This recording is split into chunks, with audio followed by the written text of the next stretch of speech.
महाभारत के pop culture discourse और cute edits के कमेंट्स में एक चीज मैं देखती हूँ कि भीम और द्रौपदी के डायनामिक को लेके काफी कमेंट्स मिलते हैं। पीपल से that Bhim loved Draupadi the most among all the Pandavas. बाकी सारे पांडव इतना प्यार नहीं करते उससे, एंड अगर भीम भी अकेला पति होता द्रौपदी का, that would have been enough. It sounds very cute, but at the same time ये हमारे जो मॉडर्न रोमांटिक आइडियल्स है उनके साथ एक प्रॉब्लम जो है उसको भी रिफ्लेक्ट कर रहा है। पहली बात तो Draupadi was the dearest to all of the Pandavas, but we have to agree that Bhim's love for her was different. Bhim ही सबसे ज्यादा विजिबली अपसेट और गुस्से में दिखते हैं पांचाली के अपमान को लेकर during the Drut Sabha. He is the one who is very mindful to her grievances and desires during her exile as well. Bhim का जो प्रेम है द्रौपदी के लिए वो बहुत ही विसरल, बहुत ही लाउड और विजिबल है। It's very fiery and this is something that seems very romantic and sexy to us. और पांडवों का प्रेम ऐसा नहीं दिखता।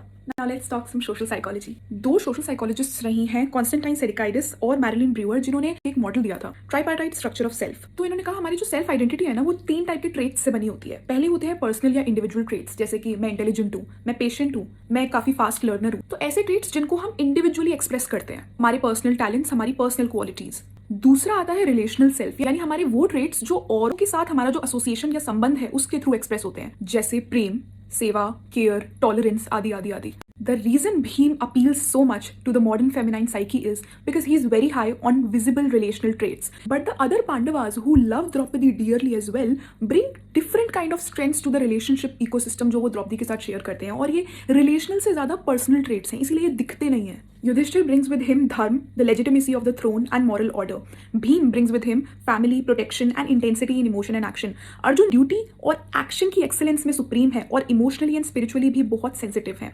Nakul is all about refinement, aesthetics and grace, and Sahadev brings a lot of wisdom, quiet understanding and counsel to the table. तो essence में भाई ये कोई कंपटीशन नहीं चल रहा कि वो ज्यादा प्यार करता है मैं ज्यादा प्यार करता हूँ। This is about a constellation of complementary strengths around a extraordinary woman. ये एक एक्स्ट्रॉर्डिनरी आउटलायर है, इसको हम अपनी लाइफ में जनरलाइज नहीं कर सकते, पर इससे एक बहुत ही बढ़िया डेटिंग एडवाइस निकाल सकते हैं सबके लिए। I here so many people saying मेरा बंदा मेरी बंदी मुझसे भाई बहुत प्यार करती है, बहुत प्यार करती है। अच्छा ठीक है, और visible affection alone should not be the full measure of a partner. In the modern dating discourse, the ideal partner is the one जिसका पूरा यूनिवर्स तुम्हारे इर्द गिर्द घूमता है, जो लगा है प्यार जाहिर करने में, पुचकारने में हर टाइम, उसकी हर सांस, उसका हर एक्शन, उसका हर क्षण तुम्हारे से रिलेटेड होना चाहिए। बहुत ही फक्ड अप आदर्श है ये। A strong partner should have an inner access and life outside of their relationship as well. तुम्हारे रिलेशनशिप्स के बाहर भी तुम्हारी एक इंडिविजुअल आइडेंटिटी, कॉलिंग्स, एम्बिशंस होने चाहिए।